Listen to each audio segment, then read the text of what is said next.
On this episode of Lapeef, Let's Talk. To be funny, I'm saying compare. Are you dissing my city? No. I'm not. I'm not.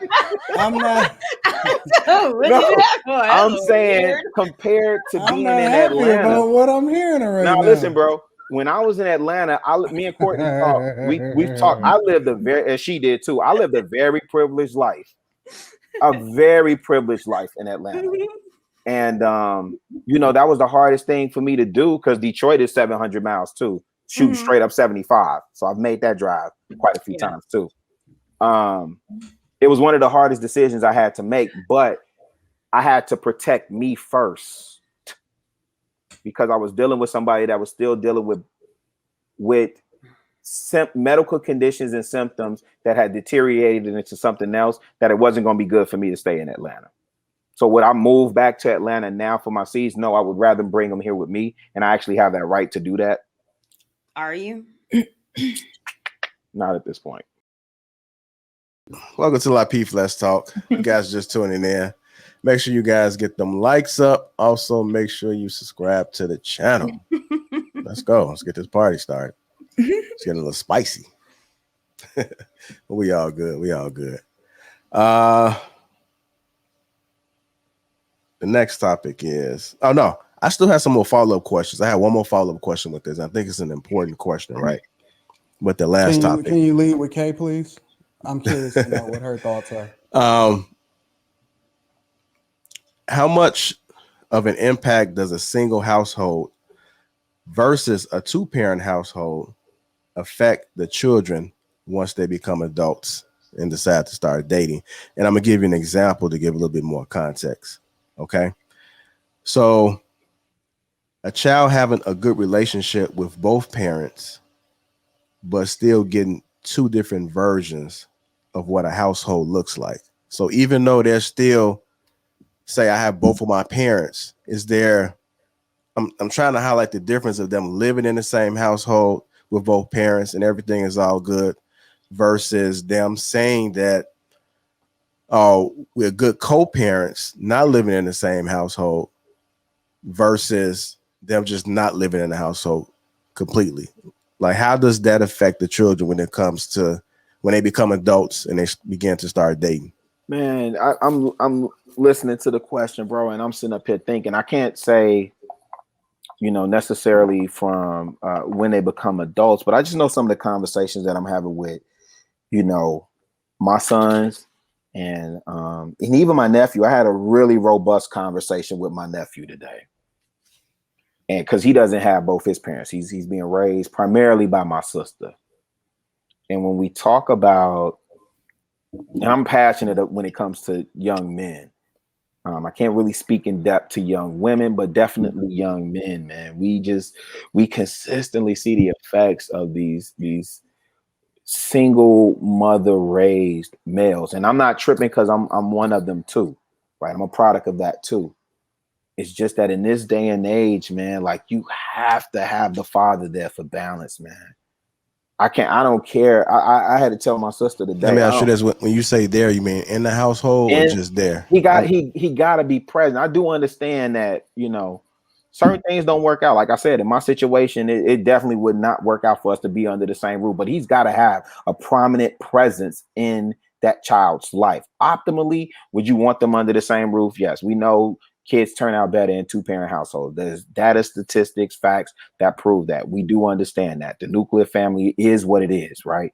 That is the ideal way, right? But as it's set up right now, I mean, y'all know me, man, when we talk about child support and family courts and child alienation and fathers not being present in the home, man, like I don't think people realize the detriment that you're doing to these kids. Even when you talk about girls, raising these little girls who do not have the balance of what a male leader looks like because he's only daddy daycare. He's amusement park daddy on the weekends. He doesn't get to set the structure that they need to see. They don't get to see the consistency, the work ethic, the example. He doesn't, the things that I'm able to impart to my sons now, right? They're in Atlanta. I'm in Chicago. What do you think the impact is of trying to parent on freaking FaceTime. No, that's huge.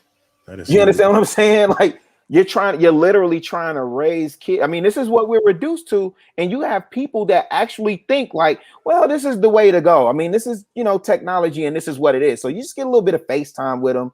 And you can't parent no kid, man.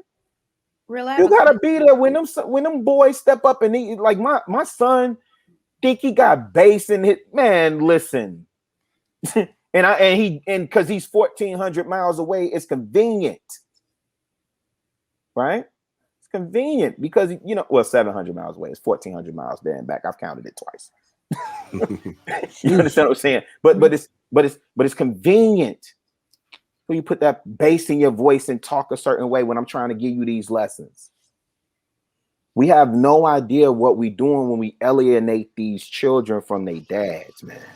The dad he's got to have, and I salute you, JR, for what you're doing, because I know personally what you're doing with your seeds and the impact that you're trying to have. Not what you get up here and speak on the platform. I'm talking about personally. I've heard it, I've seen it myself, what you're trying to, so I salute you on that. But I don't know that we understand what we're doing sometimes when we're alienating the child and preventing them from getting those lessons, the balance of the mother and the father, so that they can have a balanced upbringing and then be in a position to make decisions as young adults. Right. Yeah. I mean, I know in your situation, you probably didn't have a choice, but I'm just trying to highlight, is there a difference? Because I know most people say that we're great co-parents, but there still is a difference from I agree. You guys being in the same household, raising the child or children, and you guys being great co-parents from a distance in different households, because that child is seeing different families. Like who's to say who's doing what better? You can't really tell. Go ahead, Corey. I know you had a question. What was your question? Okay. I had a question for Rilla. Yes, ma'am. Since your kids are in Atlanta, would you not move there to be a parent? Again, I said I was in Atlanta for 20 years. I left Atlanta, and it was the hardest decision that I had to make. And of all places, I left Atlanta to go to Detroit. I didn't run home to Chicago. I'm not saying that to be funny. Yo, that's not shots fired. I'm not saying that to be funny. I'm saying compare. Are you dissing my city? No. I'm not. I'm saying compared to being in Atlanta. About what I'm hearing right now. Now, listen, bro. When I was in Atlanta, me and Courtney talked. We've talked. I lived as she did too. I lived a very privileged life. A very privileged life in Atlanta. And that was the hardest thing for me to do, because Detroit is 700 miles too, shooting straight up 75. So I've made that drive quite a few times too. It was one of the hardest decisions I had to make, but I had to protect me first, because I was dealing with somebody that was still dealing with medical conditions and symptoms that had deteriorated into something else, that it wasn't going to be good for me to stay in Atlanta. So would I move back to Atlanta now for my seeds? No, I would rather bring them here with me, and I actually have that right to do that. Are you? Not at this point.